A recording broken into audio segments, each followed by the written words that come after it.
Manchester United's ranks could be depleted heading into Sunday's Premier League game against leaders Liverpool. Erik Ten Hag without the services of Bruno Fernandes. The midfielder picked up his 5th booking in the game against Bournemouth. He's got to serve a suspension as a result. Martial and Rashford missed the midweek game because of illness. And the defensive pair of Luke Shaw and Harry Maguire had to hobble off during that first half against Bayern Munich, which means that there is a bit of doubt about their availability from the weekend. We're not going to hear from Erik Ten Hag until 1:30 this afternoon. Rafael Varane did come back for that game. Lindelof trained in the build-up to it. Lisandro Martinez and Casemiro are getting there. Ahmad training again, but there's still no Mason Mount or Christian Eriksen. Malacia is not due back to 2024. How are they going to shape up against Liverpool? Well, I mean, the thing is, I had a good look at them last week and to see how they're trying to play out from the back. And they are definitely trying to play out from the back. What they do is the two centre halves, they split the edge of the box, which last week was Luke Shaw. Reguilon was left back, Darlow was right back. I don't agree, actually, with Luke Shaw playing as a central defender. For me, that's almost an embarrassment, particularly with Varane sitting on the bench as he was against Bournemouth last weekend. And if they try and play out from the back in the manner which they did last week, then there's only one winner. Liverpool, we know, are fantastic at pressing. Maybe not quite as prolific as the Mane days, but nonetheless, they'll win that ball back. And then what they tried to do last week, they play out from the back, so they get this shape. It comes back to the keeper. Amrabat gets it. He comes running down in midfield. He's really got nowhere to go because he's never on the half turn. He's always with his back to play. And it ends up going back to the keeper. And then the keeper has to hit it long. And actually, when they're more direct, then you can see that there's a little bit of pattern of play. But the thing that troubles me most is when the likes of Antony gets the ball, or Canacho, who's not a bad player, their last thing is thinking about passing the ball. So you see Man City and Arsenal with all these triangular passes and movements and patterns of movement, and it's quite magnificent, and they get these openings.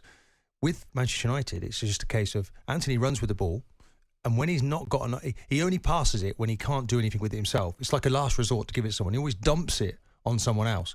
So and these flowing movements are not really apparent. And this is where you look at the manager and you think, okay, what's he doing on the training ground with this group? So is it his fault, or is it them not taking personal responsibility or implementing his plan properly? Because you sort of started suggesting that they do have a plan. There is a plan, but then the thing is, are they not executing it properly? No, it becomes very predictable, and it becomes very nervy because Bournemouth are really clever, because what they don't do is completely go and engage. They let the central defenders have the ball, and then there's a nervousness that is created, and it goes back to the goalkeeper who hits the long ball. It took 11 minutes before they could play through midfield against Bournemouth. Now, what Bournemouth did from the kickoff, which was really interesting, Bournemouth kicked the ball out for a goal kick and said, okay, let's see you play out from the back because we don't think you're capable of doing it. And Manchester United weren't. We were nearly 15 minutes into the game before they could actually build anything. Well, how has it got to that situation that, after nearly, 18 months in charge now for Erik Ten Hag, that they're in a situation where, we've mentioned that they've had injuries, not as many injuries for that game as they've got for this upcoming game. Why are they in a situation where they're so vulnerable to even a team, with all due respect, like Bournemouth, who have struggled in the early part of the season, have got much better recently, but shouldn't be a team that should cause them too many problems at Old Trafford. They've never won there before. No, but I'm looking. So let's say Luke Shaw. We know he's one of our top international players.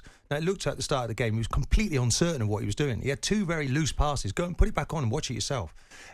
And then for the goal, the first goal, he doesn't shut the door in their post. Like, he doesn't know where to be. So then I look at that and think, well, okay, if I'm the manager, am I giving them the right information? Have they got the right messages? Well, do you think he's giving them the right information? Well, it seemed to me that if you're playing in midfield for Manchester United with Amrabat it was very lonely because McTominay was quite high. He was the only one who offered any assistance. Fernandes stays too high. He's got to be involved in the build-up at times. One of the things that I've had a problem with all season, and tell me if you think I'm wrong here, is the configuration of the midfield. The midfield, to me, seems to be so imbalanced. They only ever really play with one holding midfield player. They then play with almost like a progressive 8 who plays slightly to one side of the sitter. And then further up the field, you have Fernandes, or at one stage you had maybe Mount or whatever. But they almost play in a sort of it's like a ladder. I think line. Yeah, I know what you mean. Rather than playing with, and that creates so much space to play around for the opponents. They will always dominate midfield. And midfield looks massive if you're a Manchester United player. If you're a Villa player now, the way that their back line push up to sort of condense the space, it's like, I wouldn't mind playing in there myself. Yeah. But when you look at if you're a Manchester United player, it seems that open space is everywhere. So much open space. But why is that? Why would he be trying to do that? Well, I don't think the wide players for Villa, for instance, they end up in front of the 2 midfield players. So they get like a box of 4. The Manchester United midfield players, wingers, just stay as wingers. They only play when we play them the ball. They're not active. They're not helping enough. So it seems to me so many individuals for Manchester United, and then they sign a striker, Haaland, who has not Højlund has not yet scored in the Premier League, which is a massive mystery. Spent an absolute fortune for him. Whereas back in the day, Manchester United just used to go and buy best in class, and of course now that's not happening, and the calibre of the player it seems to be slipping away. Massive amount of injuries, we know that.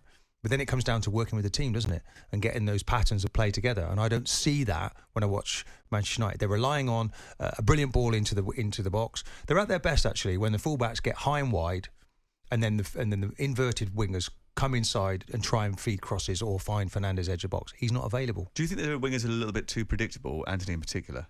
I think the whole team's very predictable. And I think it even from that kickoff, and that's why Bournemouth did it. They were very clever. They sat quite withdrawn, and they blocked off the flanks to get to the fullbacks, and they said, right, okay, try and play through the middle, and they weren't capable of doing it. This could be 3 defeats in a week for Manchester United, and we keep looking at it, keep examining it, and the manager seems to be safe in his role. Last weekend they were handing out Player of the Month awards, and Manager of the Month awards. We know they've had, 4 in 6 wins in the Premier League, but every now and again, it's not really convincing. Now, if they play like they did against Chelsea, where they won that game 2-1, and I watched that game as well this week, I actually thought that was pretty decent, the way they played against Chelsea. Yeah, they were fine against Chelsea. So, it's remarkable, really, because Chelsea were poor in the game, but I thought it was probably Manchester United's best performance. Well, the mistake they made, Chelsea, was they tried to. Terrible. Chelsea tried to press them really high. Yeah. And they popped it out and beat the press, and then they were out and away. It's when with Bournemouth, they said, right, they sat and looked at them. They sat deep and said, right, you play. And the pressure, they couldn't deal with and the what pressure. we were talking about with that midfield is if someone is trying to press you and you beat that press, then because of the fact they play the midfield that they do, there's more numbers on the other side of the ball, so therefore they have those opportunities. So in that circumstance, it works. But the adaptation to that, when you're not being pressed from the front, then you lose out in terms of numerical and the foot value. of the midfield needs help. Yeah. So, and when you've got McTominay running away, now he's getting headlines for scoring goals.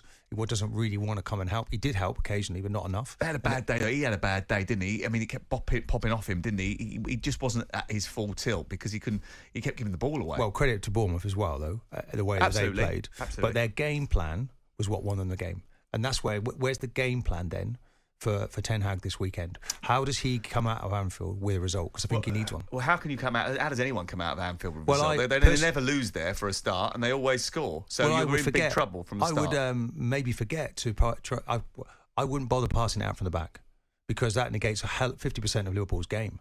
I think what you've got to do is try and hit the ball long to their striker and play from there, because they're not really capable, and they certainly won't be able to do that in that cauldron of atmosphere that you have at Anfield, trying to pass out through there. I may be wrong. This may be the turning point for Manchester United, but I think it's a case of them desperately need to get a result tomorrow. Mo Salah's got an excellent recent scoring record against Manchester United. 11 goals in his last 6 games against them. If you go back over the last few years, they played for the last 4 games they've played against them. 3 of them have ended up in Liverpool victories.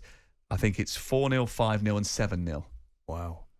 Yeah, I mean, 2 great clubs. Liverpool, Manchester United. I know, 2 great clubs. If you look what they've won, the number of trophies between the 2 clubs is quite remarkable. But which team now is re-emerging? Obviously, last year Klopp takes a year out. He's refurnished this team. It's a completely new midfield.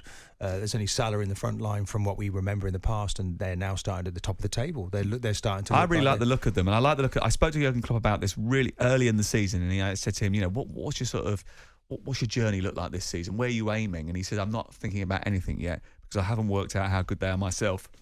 But what's good is that we keep winning, even when we're not perfect. I thought, didn't you think last weekend the substitutions Klopp made were brilliant? Yeah. So Harvey Elliott coming off. I actually think that was his assistant. Also, I think the 2 yellow cards for Ayew obviously helped. Well, of course, that changed it. But nonetheless, well. He's kind of like, when he's got it, he's got his hands on it, and he feels the pulse of the team, and you feel at the moment he's with the team, he's growing with the team. It's special things can happen. So they're right in the mix there, Liverpool. I just felt when I spoke to him early in the season, there was a little glint in his eye, and I thought he thinks he's got something here.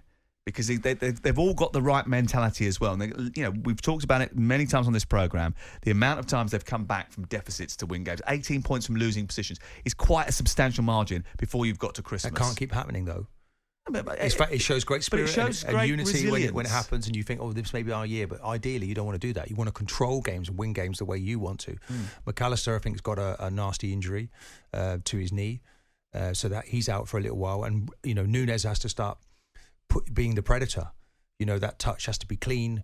He needs to be, put in the back of the net more often than he is. I mean, if you finesse that and that starts to grow, he goes on a run of scoring goals, then of course they really are in the mix.